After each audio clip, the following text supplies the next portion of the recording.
Traditional school has not changed in over a century, but the AI-powered school that I founded is changing everything. Our students are learning better and more effectively in only 2 hours a day compared to traditional classes where kids have to sit in class for 6 hours a day. And our kids don't have to do homework.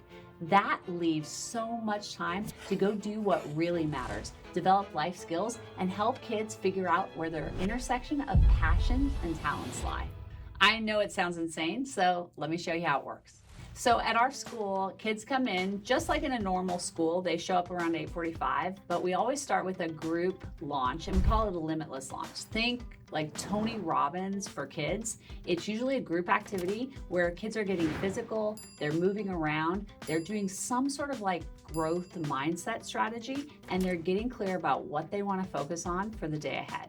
After the limitless launch, our students move into our 2-hour learning block. This is that time when our kids are focusing on their academics. So that's math and reading, language, science, social studies. Now, the way it works is kids spend about 25 minutes learning with an AI tutor and adaptive apps. So these students are literally getting a one-to-one, completely personalized, mastery-based learning experience. They're not sitting in class with like a bunch of other students with a teacher explaining a concept all at the same pace. And you know what that means? Kids can learn so much faster and more efficiently because we're giving them exactly what they need to know at exactly the pace that they need to know it. So as a result, our kids learn twice as fast, but they do it in only 2 hours a day. Once you kind of realize that kids can not just get their academics done, but actually crush academics in only 2 hours a day, then that begs the question, what do you do with the rest of the day? And I'll tell you one thing I have found out, parents do not want their kids to go home after 2 hours, right? Like school's a bundle, it's childcare, it's socialization time. It's when kids get to do a lot of the other things that they need to do. But in traditional school, all that time is spent sitting in class, generally being kind of quiet. At our schools, our afternoons look totally different. Because we've gotten our academics out of the way during our 2-hour learning block, what we're able to do is help our students focus on developing what I really think matters the most, life skills. So when you think about life skills, let's think about things like financial literacy, public speaking, leadership, like teamwork, giving and receiving feedback. I mean, how many of us could take a little lesson in that right there? How about empathy, communication, other socialization skills that are like really important for young people to learn today? That's what matters, and that's what we're able to spend the afternoons doing it. And how do we do it? We do life skills workshops. So we make these workshops where kids are super engaged, they get to have a ton of fun, and they're learning life skills. I'll give you a couple examples. Let's take the life skill of grit, like being able to stick with something even when it's hard, even when you fail and you're feeling challenged. How do we actually test grit? Well, here's what we don't do. We don't hand a kid a book on grit and say, write a book report on this. And once you've turned it in, we know you have grit. That's not going to actually teach grit. So here's what we do with our 2nd and 3rd graders. We have a triathlon, and the triathlon consists of 3 things. The first is they need to solve a Rubik's Cube. Then they need to be able to juggle 3 items for 30 seconds and go run half a mile. Now, it's really funny because when we will first introduce this to the students and say, this is your grit triathlon, you'll hear kids go like, oh my gosh, there's no way I can solve a Rubik's Cube, or like, I can't possibly run half a mile, that's too hard. But here's what's cool. We get the opportunity to help teach these kids growth mindset techniques. One of my favorites is the power of yet. I can't do something yet, but if I learn, if I practice, if I become an expert, I can get there. And so what happens is during the course of the next 6 weeks, our students get to spend time in these workshops developing those skills. Turns out with the Rubik's Cube, there's an algorithm that you can learn in order to solve it. Guess what? When you run a little bit every day, pretty soon you can run faster and more. And at the end of this workshop, we have something called a test to pass. Like, did this kid learn grit? And you know what's really cool? At the end of that workshop, These kids are solving their Rubik's Cubes and they're juggling their balls and they're running their half a mile. And when they have been able to do this, we know that those kids have developed grit. They've been able to stick with something that's hard. They've been able to get frustrated, but keep going. And that's the kind of life skill that we want our kids to be prepared for. Another workshop that's really important. Let's think about the life skill of socialization, right? Like how important it is to know basic things like maintaining eye contact, how to engage in a conversation, how to read someone's body language. Like, have you ever been at a party and you're talking to someone and you suddenly notice that they're sort of like steering this way? Well, that's a sign that they maybe want to exit the conversation. So you have to learn the skill of like allowing someone to gracefully exit a conversation with you. One of the things that I find just so frustrating and depressing is how quickly kids get put a label on them, right? It's like, oh, my kid's, not really smart. My kid's not really like a school kid. And did you know that by third grade, if you're a C student, your chances of graduating from high school on time go down. Your chances of going to like a 4-year university go way down, all because of how you perform in third grade. And that's what's so crazy to me is that we fundamentally believe that kids are limitless and that kids can be successful in academics. And a lot of times parents and teachers will put labels on kids that undersell what they can do. So one of the things that's really interesting about our school, we have no teachers. We literally have no teachers teaching any academic subjects. Our kids do all of their academic learning with an AI tutor. And I think a lot of times people are like, whoa, that doesn't make any sense. Like, what are they doing? Well, it's not really Lord of the Flies like you might think it would be if there's literally no adults that are teaching. We have adults in our building and they're critical to the success of our model, but they're not academic teachers.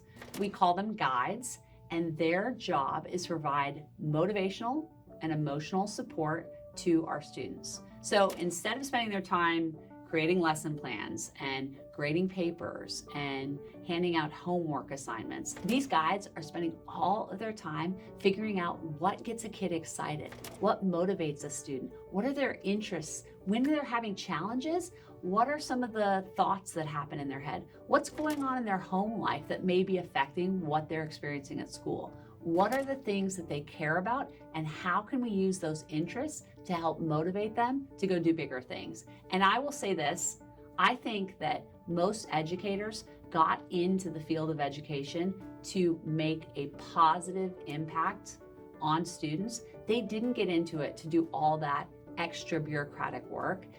They really want to help do this. And so what we've done at our schools is we have transformed the role of the adult in the classroom from being someone who is overworked, underpaid, and underappreciated to being someone who has the time and resources to be able to really connect with each and every single student.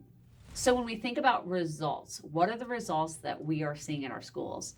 Our students in our school in Austin, Texas are performing in the 98th and 99th percentile in the nation. I would argue that there's not another school in the country that's getting the kind of results that we are getting.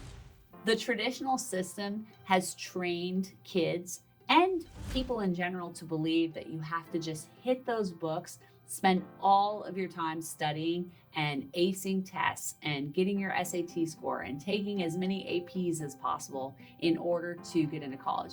And let's just think for a second. Here's the current motivation model that we give to students in this country.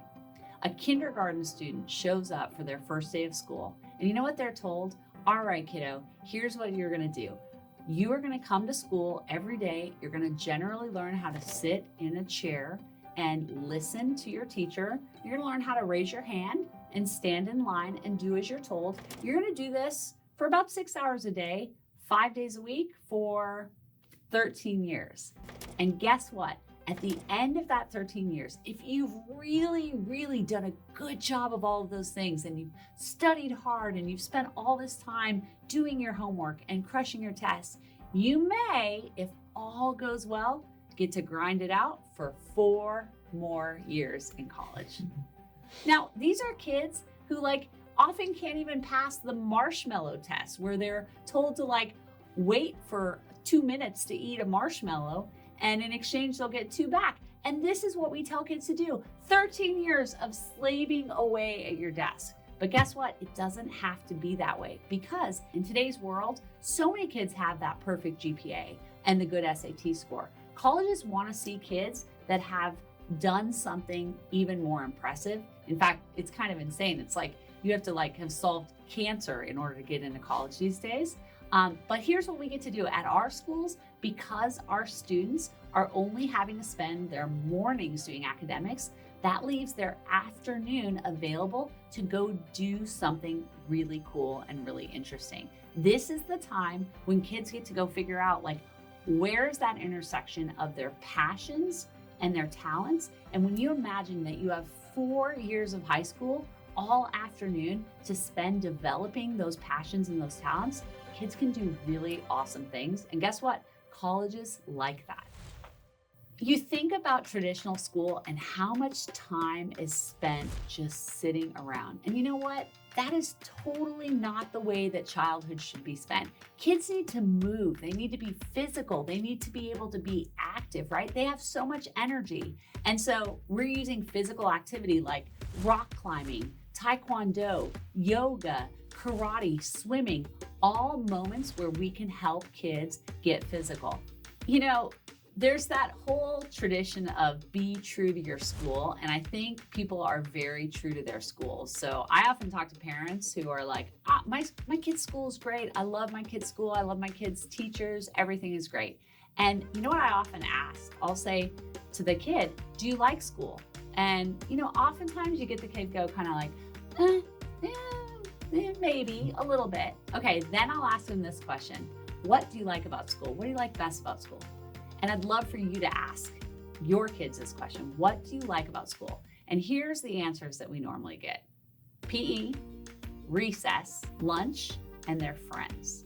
And you know what? There's nothing wrong with those things. Those are all great parts of school, but that shouldn't be the only thing that really drives kids to enjoy school. And so at the schools that I created, we have some commitments that we are super intentional about creating. The first commitment is that kids will love school.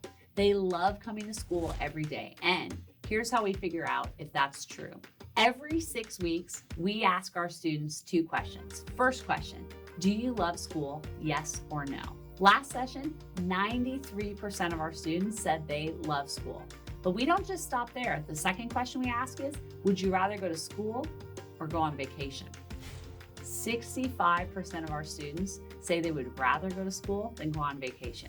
Now that's the kind of bar that we should be setting for students across the country, right? Students are spending so much time in school. Let's make it something that they love. Our second commitment is that our students will learn twice as fast in only 2 hours a day. And so when a parent hears that, they think, how is that even possible? But guess what? It is possible when a kid is learning to mastery and getting a super personalized education experience. And then our third commitment is that students will learn life skills. And life skills are what parents really care about their kids learning and mastering. Those are the things that are important. And in today's world, it's no longer about just mastering the 3 R's, reading, writing, arithmetic. It's now about the 4 C's, critical thinking, creativity, communication, and collaboration. Those are the skills that we need to develop in our young people today. Parents get really scared when they think of the idea that their kid is only learning via computer all day. Well, that's not true. They're spending 2 hours getting this super personal, engaged experience. A lot of parents will worry about screen time, screen time's bad. But here's the thing, not all screen time is equal. And if you imagine a student who is getting exactly the lesson they need at the pace they need and are able to go as quickly as they want to or as slowly as they need to, that's when magic happens for these students. They get so engaged. So this isn't just scrolling TikTok or just playing a video game all day. This is kids who are really, really engaged in what they're learning. Another misconception that often people will say is, where's the socialization, right? If a kid is spending their time learning on a computer, how are they socializing? And here's the question I would ask back. Where's the socialization in a kid who's sitting in a desk, generally being quiet while a teacher lectures at the front of the classroom all day long? How is that socialization happening? Did you know in a lot of schools, when they start moving classes, they have like 6 minutes to get from one side of the campus to the other side of the campus? They barely have time to say hi in the halls, much less get any deep socialization skills.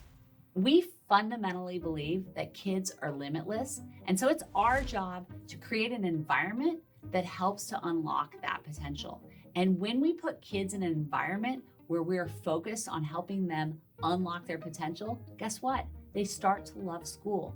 They start to understand that learning can be really fun. And guess what? When you understand what you're learning, it makes it a lot more interesting, right? Nobody likes studying something that they don't understand. But when you start studying a subject that makes sense and you're learning it well, guess what? You kind of like it. In fact, we fundamentally believe that competence leads to confidence, and that makes kids enjoy their school experience. Here's the other magic that makes kids really excited about being in our school environment. The guides that are working with our kids are so connected with them that they know what makes them tick. They know what gets them excited. And so they're really connecting with these kids. They're figuring out how to help motivate them and get them excited for the things that they're doing. The other thing is, we teach our students that it's okay to fail. Failure is a necessary step on any path to success. So in traditional school, we often teach kids to stay clear of failure, because if you fail, you might get a bad grade, and that would be terrible. So kids are trained to stay away from things that they're not good at. At our schools, we help kids embrace the opportunity to fail, because when you're failing, that shows that you're opening yourself up to something new, you're trying harder, you're trying new things, and you're getting better and improving. The power of an AI tutor is incredible because it's scalable. It's accessible for so many people. And what we are doing is we are bringing the future of education to as many people as possible. 2 Hour Learning is also launching a homeschool program for all of those families that want to be able to take their education on the road or to their home. If you want to learn more about what we're doing with 2 Hour Learning, check out the link in the description. Traditional school is broken, and the things that people have been trying to do to fix it aren't working. The answer does not lie in more funding. It doesn't lie in more teacher training. The answer isn't even reducing the student to teacher ratio. While that would be helpful, we'll never get it to the point where it needs to be for every single student to be met exactly where they need. We also don't have enough good teachers to be able to make that work. So all of the typical answers that have been going into the traditional system haven't worked. The bottom line is we have to provide every single student with exactly the level of material at the pace they need. And that's the power of AI technology to be able to do that. So the future of education lies in harnessing this power of AI technology to give every single student exactly the lesson they need. But here's the thing, in order to create a great learner, there are 2 things that are required. One is you have to have the right level and pace of information given to the student. But that's only about 10% of what makes for a great learner. 90% is you have to have a motivated student. If you don't have a motivated student, then there's no point. And what we have found is that if we give kids back their most valuable resource, time, you can create a motivated student. So instead of sitting in class all day long being bored, our students are able to do all of their academics in 2 hours, and then they free up the rest of their day to go do the things they love. When we provide this limitless environment to help these kids unlock their potential, it is insane what these kids are capable of doing. And I'll give you a couple of examples. We have a student named Rhett who loves to mountain bike. That is his absolute passion. He spends so much time outside of school out on the mountain bike trails. Rhett decided that he wanted to build Texas's biggest mountain bike park. Well, there's a lot that goes into building a mountain bike park.